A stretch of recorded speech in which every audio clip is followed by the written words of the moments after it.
Hello, my goblins and ghouls, and as always, I'm your host Lucky, and welcome to the Spooky Lounge. Today, we have the review for The Black Phone 2, starring Ethan Hawke, Mason Thames, and Madeline McGraw. But before we get started, if you guys like horror content just like this, click that bell to be notified anytime we post anything spooky or sinister. Like the video, share the video, and subscribe for more horror content just like this. Let's get into it. Black Phone 2, the second movie of the Ethan Hawke grabber character. Where can I start with the Black Phone 2? Well, I guess it's safe to say that this was an absolute upgrade over the first movie. I absolutely loved the Black Phone 2. A couple of reasons why I loved the Black Phone 2 over the first one is kind of the reasons why I didn't love the first one. I felt like the first movie didn't get into Madeline McGraw's character a whole lot in terms of Gwen. We saw that she has this like sleep ability where she can kind of see what goes on. If you haven't watched the first Black Phone, go back and watch it. But essentially, Gwen plays a primary part of this film, and it's because, spoiler alert, the grabber is coming for Gwen. He wants to hurt Mason Thames, Finney, as much as possible in this movie, and to do that, he wants Gwen, and he wants to hurt Gwen and hurt Finney as much as possible before he finally kills Finney. I feel like it touched on and really expanded upon the first Black Phone so well. Basically, a quick little synopsis of this second film is that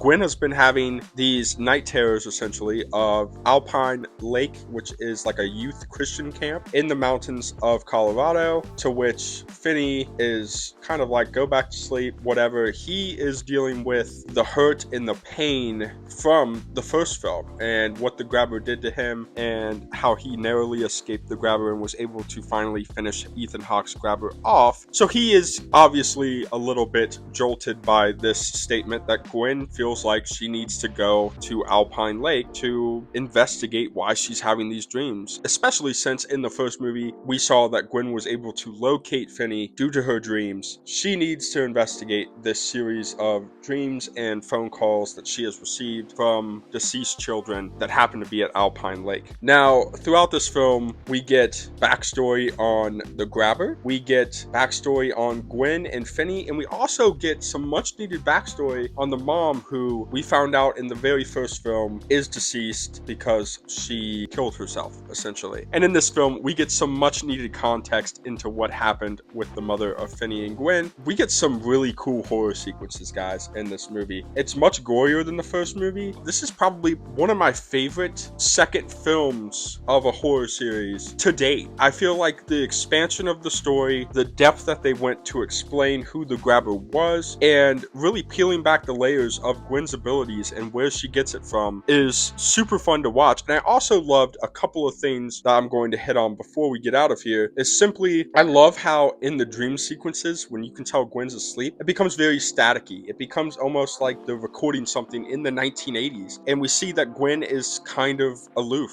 But what happens to her, much like Nightmare on Elm Street, what happens to her in the dream realm happens to her in real life. I feel like that was a direct shout out to the iconic Freddy Krueger and how the grabber operates, but it wasn't too much. The grabber definitely differentiates himself in this film from Freddy Krueger, and Ethan Hawke, I cannot express it enough, does an amazing job as the grabber in this, and the depth that he brings to the character. His scenes where he's not necessarily terrifying, but he's more giving context and explaining things as to what has transpired since the events of the first movie. And oh my god, guys, the final fight sequence in this film on the ice was one to absolutely behold. I want everybody to see it in theaters because I don't want to spoil anything that happens in the last fight, but between the ice skating and blood and people falling around and just the whole fight sequence gave me chills down to my core. I loved every little bit of this movie, and for that reason, guys, I'm going to give the Black Phone 2